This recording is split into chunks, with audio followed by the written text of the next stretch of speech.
দর্শক 17 মার্চ 2020 হতে মহামারী ভাইরাস করোনার জন্য প্রায় সময় লকডাউনের মধ্যে কাটাতে হয়েছে। মহামারী এই দুর্যোগে হারিয়েছে অনেকেই আয়ের উৎস একমাত্র চাকরি, অনেকেই আবার চাকরি হারিয়ে নিজ বাসাবাড়িতে উদ্যোক্তা হিসেবে বেছে নিয়েছে বিভিন্ন পেশা। তেমনই একজন উদ্যোক্তার কাছে আমরা আজ এসেছি। চলুন জেনে নেওয়া যাক তার এই উদ্যোক্তার পিছনের গল্প।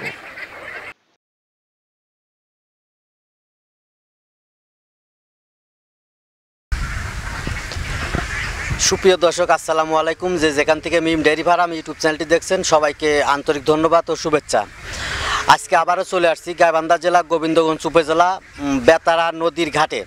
এখানে এক তরুণ উদ্যোক্তা সাগর ভাই, তিনি কৃষিকাজ করে, পাশাপাশি তিনি হাঁসের খামার দিছে। সেই হাঁস থেকে কেমন প্রফিট আসবে বা কিভাবে লালন পালন করে সেই বিষয়ে আমরা সাগর ভাইয়ের কাছ থেকে জানবো।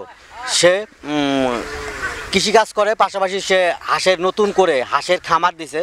সেই খামারে তারা কিভাবে হাঁস লালন পালন করতেছে বা কিভাবে হাঁস পালে লালন পালন করে সেই বিষয়ে বিস্তারিত আমরা সাগর ভাইয়ের কাছ থেকে জেনে নেব। চলুন আমরা সাগর ভাইয়ের সাথে কথা বলি। আসসালামু আলাইকুম। ওয়ালাইকুম আসসালাম। শুরুতে আপনার পরিচয়টা যদি দিতেন। আমার নাম মোহাম্মদ সাগর ইসলাম। আপনি কি কাজ করেন বা আপনি হাঁসের খামার দিচ্ছেন, পাশাপাশি কি কাজ করেন? পাশাপাশি এই যে জমি আছে, জমিতে কাজ করি বা এই কুচবিচু এলেই কাজ বাজ করি। পাশাপাশি আপনি জমির কাজ করেন, একটার পাশাপাশি আপনি হাঁসের খামার দিচ্ছেন। হাঁসের খামার কতদিন ধরে শুরু করছেন? এই প্রায় 3 মাস। হাঁসের খামার 3 মাস ধরে শুরু করছেন। কতগুলো হাঁস দিয়ে শুরু করছেন? এখন হাঁস আছে 800। আপনার হাঁস আছে 800। কতগুলো আনছিলেন হাঁস? 980টা। 980টা হাঁস আনছিলেন। এখন বর্তমানে আছে আপনার 800 হাঁস, মানে 800 হাঁস আছে। মানে এগুলো সব মানে বয়স কতদিন হয়েছে হাঁসের? এই 2 মাস 15 দিন। হাঁসের বয়স 2 মাস 15 দিন। হাঁসকে কি খাওয়ান? হাঁস এই অন ফিট খেলেই প্রথমে খেলাইছিলাম। এটা খেলাইছিলাম প্রথমে 1 মাস। তারপরে ধান, ভুট্টা, গম এসব আর কি। আচ্ছা, ছোট যে সময় নিয়ে আসছিলেন সেই সময় কি মানে কি সমস্যার সম্মুখীন হয়েছেন, মানে কি রোগ বালাইয়ের সমস্যায় পড়ছেন? তখন রোগ বালাই সেরকম ছিল না। তখন হচ্ছে যে ছোটোবেলাতে দলা ধরে আর কি, সবগুলো এক জায়গায় হয়, তখন ওই দলাগুলো হাত দিয়ে সরাই দেওয়া লাগে। মানে যখন দলা ধরে হাত দিয়ে সরাই, দলা ধরে কেন? এটা হচ্ছে ওদের উষুম টুসুম পাওয়ার জন্য আর কি। মানে ঘরে যে রাখেন সেখানে কি আপনারা কোনো হিটের ব্যবস্থা করা ছিল? হ্যাঁ, করা ছিল। তারপরে হাঁস এক জায়গায় এসে জড়ো হওয়ার পরে ওইখানে জড়ো হয়ে থাকলে ওটা কি হাত দিয়ে সরাই দিতে হয়? আর যদি জড়ো হয়ে থাকে তাহলে কি সমস্যা হতো? তাহলে একটা আরেকটার উপরে উঠা মানে হচ্ছে চাপ লেগে মারা যায়। মানে এক হাঁস আর এক হাঁসের উঠে এরকম দলা লাগার পরে মানে সব হাঁস একবার জমাট লেগে যায়। জমাট লাগার পরে তলে যেগুলো পরে সেগুলো মারা যায়। এভাবে আপনার 200 হাঁস মারা গেছে। 200 হাঁস মারা গেছে। মানে আনছিলেন 1000, এখন বর্তমানে আছে আপনার 800। আচ্ছা, হাঁসকে যে খাবারগুলো খাওয়ান সেই খাবারের পাশাপাশি আর কি মানে কি এগুলো লালন পালন করতে আপনাদের কি মানে সুবিধা বা হাঁসগুলো বাড়তি, মানে আপনারা যে খাবারগুলো কিনে খাওয়ান তার পাশাপাশি কি আর কোনো আউট খাওয়া আছে কিনা? আছে।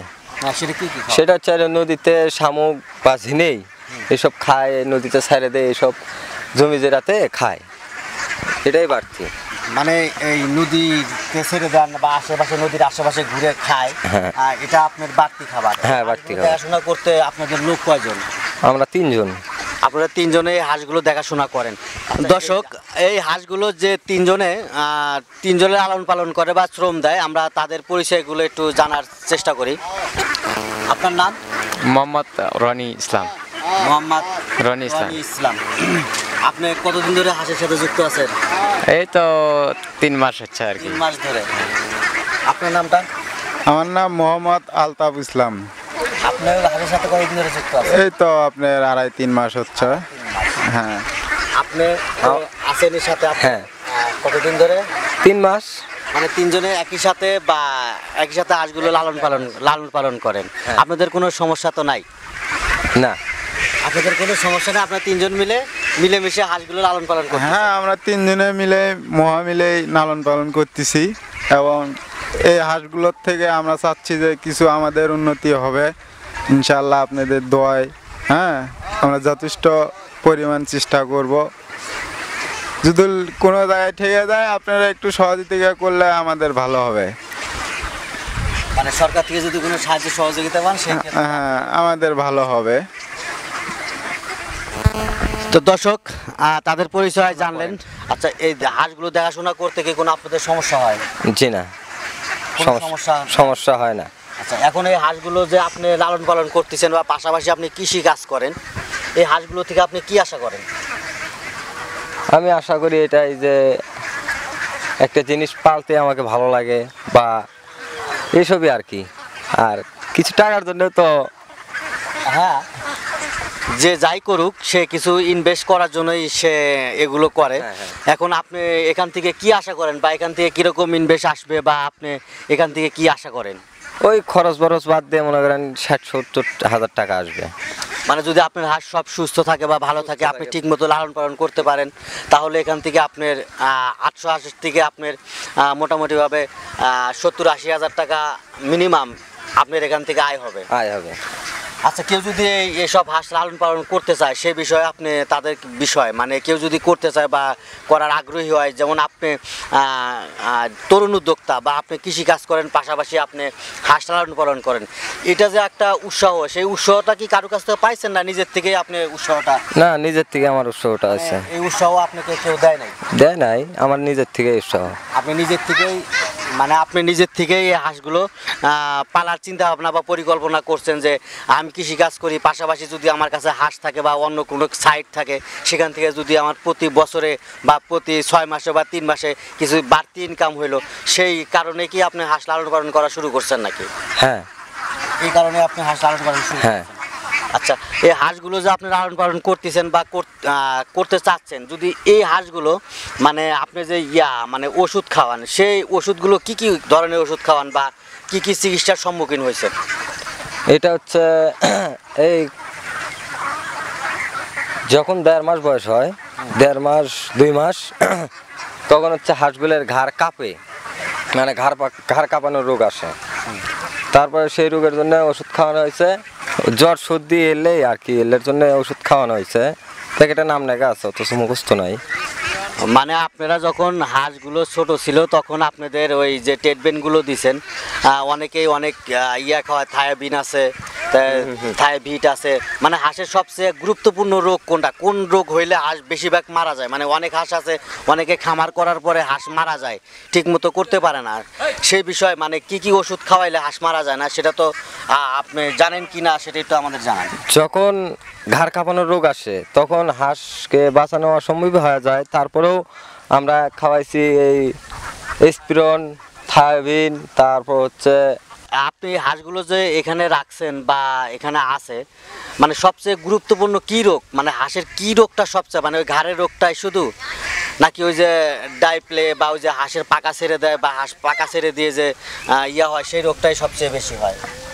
এটা হচ্ছে ডাক পিলে। হ্যাঁ, ডাক পেলে মানে এই সব রোগ বেশি হয়। এগুলোর জন্য আপনারা চিকিৎসা যে নেন, এটা কার কাছ থেকে নেন, কোথায় থেকে নেন, বা কে আপনাদের পরামর্শ, চিকিৎসার পরামর্শটা আপনাদের কে দেয়?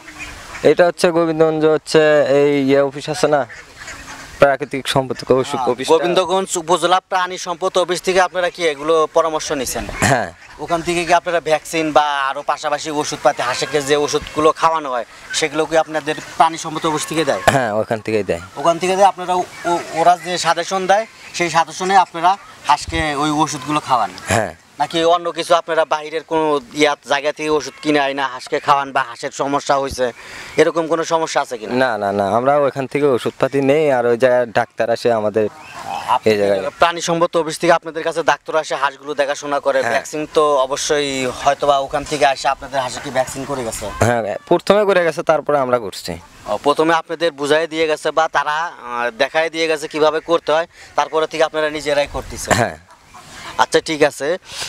এখন যদি আপনি এই হাঁসগুলো এখন যদি কোনো রোগের সম্মুখীন না হন, তাহলে এখান থেকে আপনি 70-80 হাজার টাকা ইনকাম হবে।